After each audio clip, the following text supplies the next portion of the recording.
Good afternoon, everyone, and thank you for being here with us today. In addition to myself, Supervisor Janice Hunt will be speaking. Also, Metro CEO Stephanie Wiggins and LAPD Assistant Chief Blake Shaw. We also have Mr. Valiant here, who is the Assistant Head Deputy Major of Crimes Division. He'll be available also if there are any questions that I may not be able to answer for you. I will say a few words in English, then I'll say them in Spanish, and then we'll turn it over to the other speakers. So today we stand together to acknowledge the tragic and senseless violence that occurred at our public transportation system last week. First, I want to express our deepest condolences to Mr. Rivera's family, who tragically lost his life during this horrific incident. I also want to take a moment to honor the bravery of the driver and passengers who faced unimaginable terror. Mr. Dennis Contreras, the bus driver, acted with courage under immense pressure, making decisions that likely saved others' lives. The hostages aboard the Metro bus demonstrated extraordinary strength and resilience in the face of extreme danger. Finally, I want to thank the LAPD SWAT team, who under incredibly difficult conditions was able to bring this incident to a successful arrest without having to use additional violence. Violence in our public transportation system is never tolerable, and every day nearly 1 million Angelenos rely on Metro to get to work, school, and return safely home to their families. The actions of a few should never threaten the safety and security of thousands who depend on this essential service. This type of violence will not be tolerated, and this administration will seek justice for the victims. I'm proud of the work that my team has done. We filed felony and Metro-related crimes over 94% of the time during the last 3 years, and we will continue to do so. To all those who use Metro, I know that you may be experiencing increased fear as a result of the many reports regarding violence in Metro. Know that I see you, I hear you, and I will do everything that I can to ensure your safety. Let me very quickly go over the charges here so you have the information. We had a total of 6 victims in this case. We had the murder victim, which is Mr. Anthony Rivera. We also had the bus driver, who was a victim of carjacking and kidnapping victim, Mr. Dennis Contreras. We have Ms. Arcida Coleman, who was a victim of attempted robbery, kidnapping, and she was a robbery victim. And then we have Joy Davis, DeJuan Jenkins, and Maurice Williams, who were all victims of kidnapping. There are a total of 12 counts in this case: 1 count of murder, 1 count of carjacking, 1 count of kidnapping during the carjacking, 1 count of assault with a semi-automatic handgun, 1 count of attempted murder, 1 count of robbery, 4 counts of kidnapping, 1 count of felony evading with reckless disregard, 1 count of a felon in possession of a firearm, and 1 count of a personal use of a handgun enhancement. If Mr. Campbell is found guilty, he's facing a total of 90 years and 9 months to life in prison. We'll say a few words now in Spanish, and then we'll turn it over to the other speakers, and then after that, we'll open it up for any questions you may have. Primero que nada, quiero dar las gracias que estamos aquí con la supervisora Janice Hunt. También tenemos la CEO de Metro, la señora Wiggins, y el asistente de jefe de policía, el señor Shaw. Hoy estamos aquí para reconocer la trágica y sin sentido violencia que ocurrió en nuestro sistema de transporte público la semana pasada. Primero quiero expresar nuestras más profundas condolencias a la familia del señor Rivera, quien trágicamente perdió su vida en este horrible incidente. También quiero tomar un momento para honrar la valentía del conductor y los pasajeros que enfrentaron un terror inimaginable. El señor Dennis Contreras, el conductor, actuó con coraje bajo una inmensa presión, tomando decisiones que probablemente salvaron vidas. Los rehenes a bordo de este bus de Metro demostraron una fuerza y resiliencia extraordinaria ante un peligro extremo. Finalmente quiero dar las gracias al Departamento de Policía, al equipo de SWAT que con gran valor pudo llevar estos arrestos sin tener que tener violencia adicional. La violencia de cualquier tipo en nuestro sistema de transporte público es absolutamente inaceptable. Todos los días, casi 1 millón de personas viajan en este sistema y las acciones de unos pocos no pueden debilitar nuestro sentido de seguridad. Este tipo de violencia no será tolerada y esta administración buscará justicia para las víctimas. Estoy también muy orgulloso del trabajo de mi equipo, que ha estado presentando delitos graves en crímenes relacionados con Metro a más del 91% de los casos en los últimos 3 años. Y para aquellos que están en Metro, que usan el sistema de Metro, que pueden estar experimentando miedo, sepan que los veo, los escucho y les prometo que vamos a hacer todo lo más posible para asegurar su seguridad. Muy rápidamente, sobre los cargos de este caso, tenemos un total de 6 víctimas en este caso. La primera víctima es el señor Anthony Rivera, que es víctima de asesinato. Tenemos también el conductor del autobús, el señor Contreras, que es víctima de secuestro y robo de vehículo. Tenemos a la señora Arcita Coleman, que es víctima de intento de asesinato y secuestro de robo. Y la señora Joy Davis, Duane Jenkins y Maurice Williams, que todos son víctimas de secuestro. El sospechoso en este caso enfrenta 12 cargos, un cargo de asesinato, un cargo de robo de vehículo, un cargo de secuestro durante un robo de vehículo, un cargo de asalto con una pistola semiautomática, un cargo de intento de asesinato, un cargo de robo, cuatro cargos de secuestro, un cargo de evasión detectiva con desprecio imprudente a la vida, un cargo de posesión de arma de fuego con un siendo delincuente, y también tiene otro cargo por usar un arma de fuego. Si es convicto, este señor enfrentará un total de 90 años y más de prisión. Ahora voy a pasarle el micrófono a la señora Hans. I'm going to turn it over now to Supervisor Hans, and then we'll go from there. Okay, Supervisor. Thank you. Well, as a Los Angeles County Supervisor, as current chair of the Metro Board of Directors, as a resident of Los Angeles County and an occasional bus rider, I want to thank you, DA George Gascon, for calling this press conference and highlighting the importance of this case, and for bringing charges against Lamont Campbell for murder and for the terror that he brought upon Metro passengers, our Metro bus driver, and downtown Los Angeles in the early morning hours of September 25th.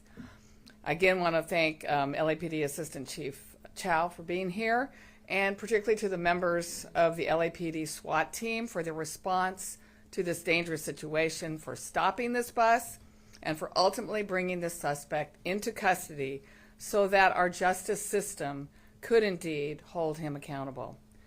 A man who enacted this much violence must be charged to the fullest extent of the law, and I appreciate that that is what George Gascon is doing with this long list of serious charges.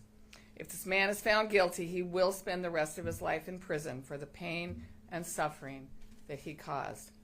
And I, too, want to express my deepest condolences to the family of Anthony Rivera, who was murdered on his way home from working a long shift as a parking attendant at Dodger Stadium. His family is grieving, and we've learned from his mother and relatives that he was a former National Guardsman and someone who relies on Metro to get back and forth from his job. And as the chair of the Metro Board of Directors, let me say with no equivocation that Metro needs to be safe, and we must do everything within our power to make it safe. Our millions of riders like Anthony Rivera and every other passenger that was on that bus, and our Metro employees like the brave bus driver who safely drove his bus for over an hour while Lamont Campbell threatened his life, they all need to know that they will get home safe. I will continue to push Metro to do everything possible to protect our riders and our employees. And in my opinion, that means putting in place weapons detection technology at our train stations and on our buses, installing barriers to protect bus drivers on every bus, and ensuring more visible law enforcement across our system. I appreciate DA Gascon, your staff, the LAPD for doing everything you can to hold Lamont Campbell accountable and send a strong message that violence on our transit system will not be tolerated. But I know that the public will be looking to Metro to see that we do everything we can to prevent violence like this from being inflicted upon more riders. Thank you, and I would like to turn it over to our Metro CEO, Stephanie Wiggins. Thank you, Supervisor Hahn. I want to thank DA Gascon, Chair Hahn, Assistant Chief Chow. I'd like to again extend my deepest condolences to Mr. Rivera's family. He, like the nearly 1 million people who ride Metro every day, deserve to be able to take the bus or train home or to work without fear of violence. Our buses are a community space and a community asset. Holding the person who committed this heinous crime accountable for his actions is an important step in helping to dissuade further crime on our system. Our 12,000 Metro employees deserve to be safe at work, and the action taken today is extremely meaningful because our employees who are public servants need to know that people will be held accountable. I appreciate the work as well of LAPD to arrest the suspect promptly and to the DA for their prosecution under these charges. Thank you. Good afternoon. My name is Blake Chow. It's BLAKECHOW, Assistant Chief. First, let me thank District Attorney George Gascon for bringing these charges upon this individual. Again, we spoke about accountability, but I'd also like to thank Supervisor Hahn and CEO Stephanie Wiggins, because what you're seeing here is the collaborative approach to making sure that our system stays safe.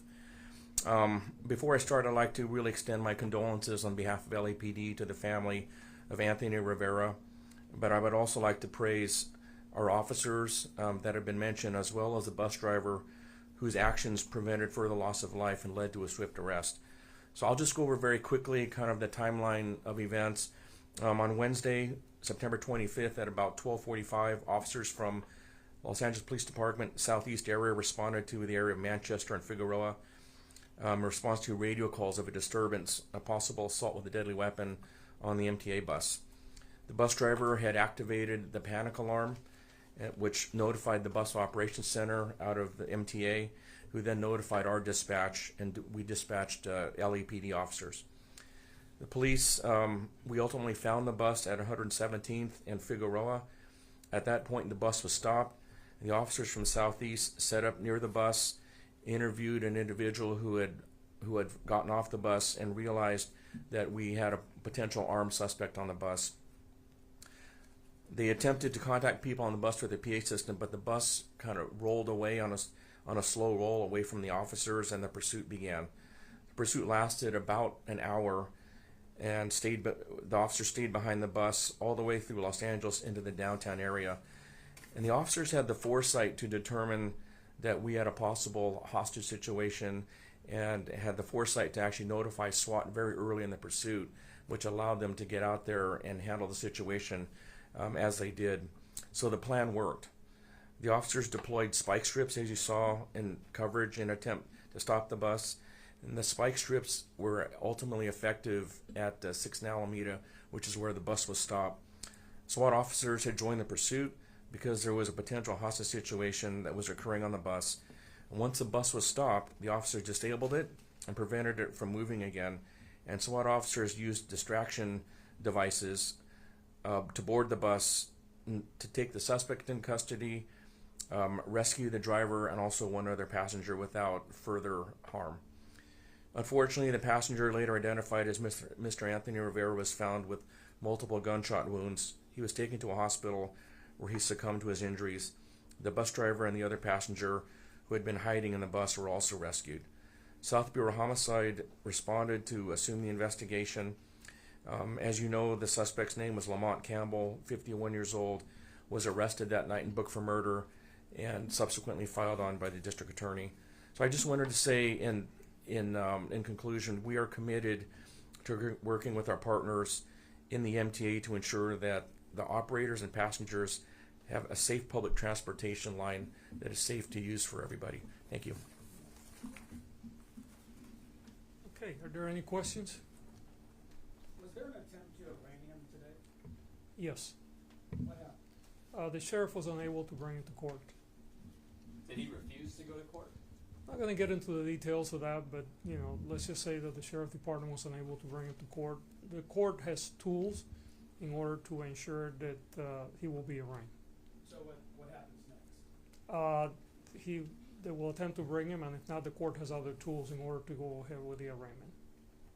Does he have a prior record? He does have an extensive record.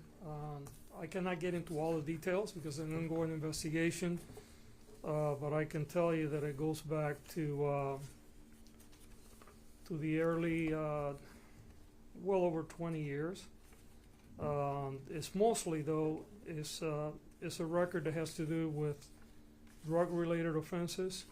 There was all of it fairly old. There was some cases where there was some violence that did not lead to a prosecution, but this all goes back some years. What was his most recent arrest before this incident?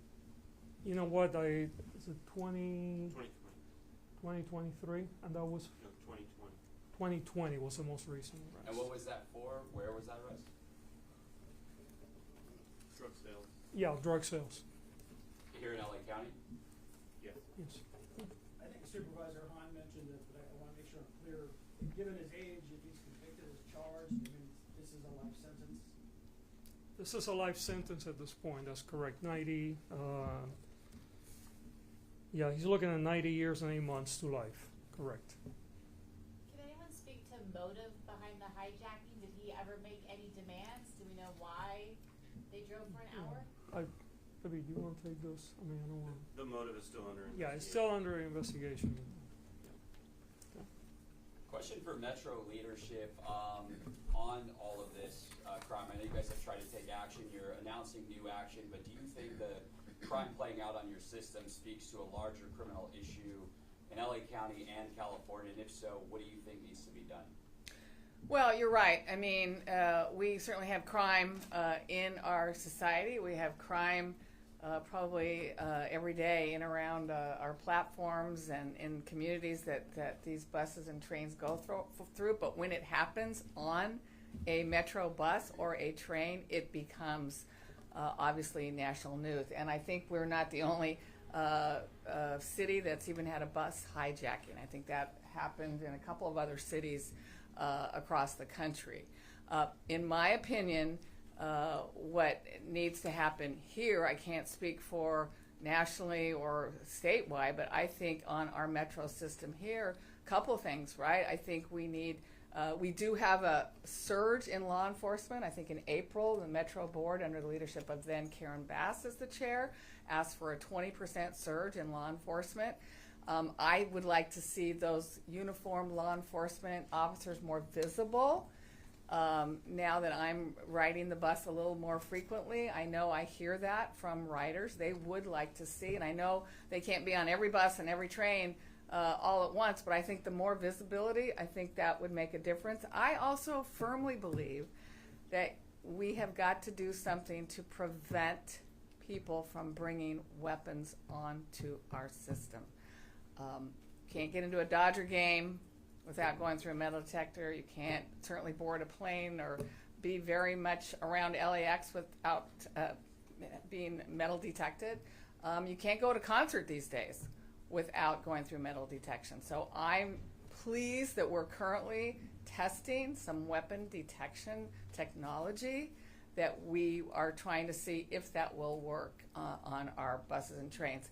But I think every rider that gets on board a bus or a train has to believe, that people around them are not carrying a gun or a lead pipe or a knife.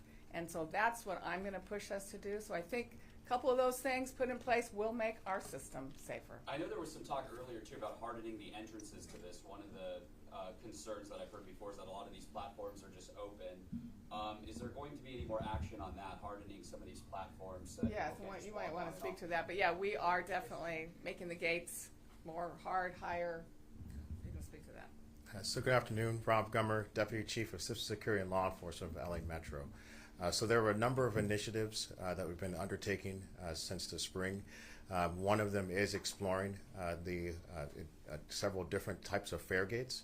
Looking at some of the fare gates that have been installed nationwide, looking at partners such as BART, for examples. What we're looking at right now is checking our system, see what works best.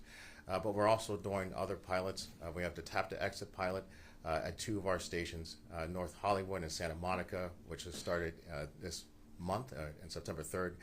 We found that both of those pilots have shown good success as far as a decrease in incidents along that line, not just at that station. So we're looking at a variety of different pilots to have better access control on our system. Yeah, I saw the numbers. I remember there was some success on the North Hollywood line when you put it in. So why not ramp that up faster? We're working to see where we have the best amount of resources and also the infrastructure. In order to have the tap to exit, you have to have the TVMs in the right places. You have to have the staffing in order to support that. So right now we're looking at what's easiest for us to be able to do, look at the successes, take some time to understand the pros and cons, and then identify where we're going to continue to roll that out at. Okay, any other questions? Yes, ma'am. Can you talk about, was the victim shot before the bus was hijacked? Yes. Okay, and how many people were on board? There are 4 counts of carjacking. How many were on the bus at the time it left, and was anybody able to get off? Yeah, it's unclear, somewhere between 7 and 10. Some people did get off the bus, and they were not available. They were not, part of the end of the arrest. Yes. So the shooting happened before the bus was hijacked? Correct. Yeah. Individual was in the bus approximately 13 minutes, we believe, before he murdered the victim, and then it was actually some additional time before he went on to do some other crimes.